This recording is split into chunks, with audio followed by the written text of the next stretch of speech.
I started reselling with $0, but within days, I started turning free items into pure profit. And no, I wasn't dumpster diving. Well, not really. There are high quality items people are just giving away for free every single day. Today, I'm going to show you the 3 proven ways that I consistently found free products when I first started. And make sure you stick around because the last method is how I found my most profitable flips. Let's start with the most obvious one, but it is the most consistent place to get your hands on free items. Facebook Marketplace. Now you could literally just open up Facebook Marketplace and scroll through your local listings or sort by free.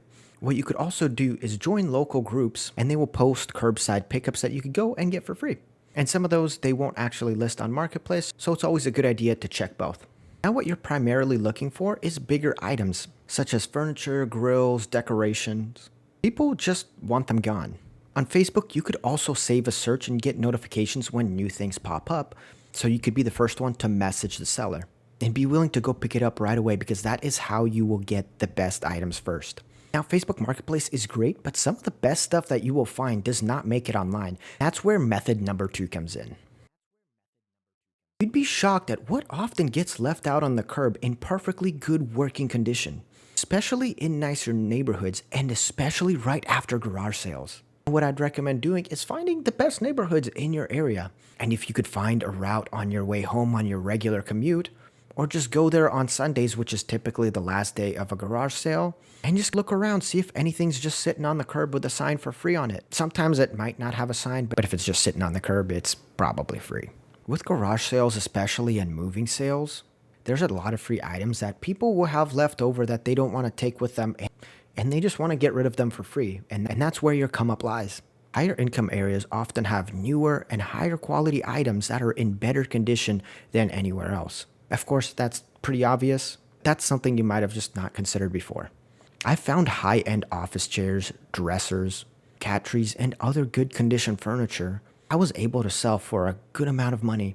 Now, obviously, make sure the items are in good condition, and if they're not, make sure you could clean them up or fix them up. If you don't have the ability to, it's not going to be worth your time.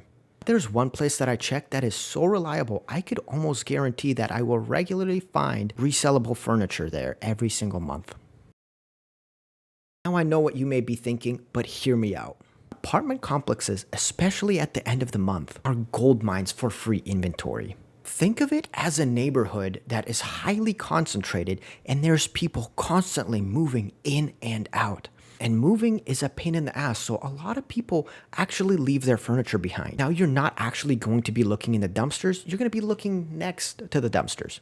Most apartment complexes will have a designated area where people just leave their stuff behind when they're moving or they just don't know what else to do with it.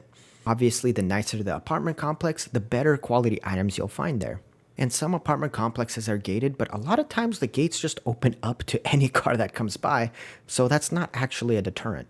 Mind you, most apartment complexes have garbage pickup every other day, so something's not going to be sitting out there for long. I have found items that were in pretty much brand new condition that someone just left behind for whatever reason. Recently, I saw an $800 bumper for Jeeps that was just left there because someone replaced it on their Jeep and they didn't need it anymore.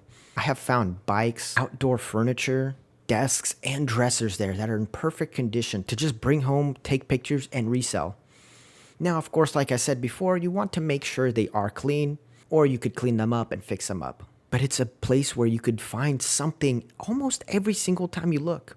I know it may be something that is not ideal for you, but if you're just starting out and low on money, you got to do the awkward, hard things that you don't really want to do, but they are going to really be worth your time. So I highly recommend you do so. Now you know how to consistently source free items. But here is the thing. Not every free item is worth your time.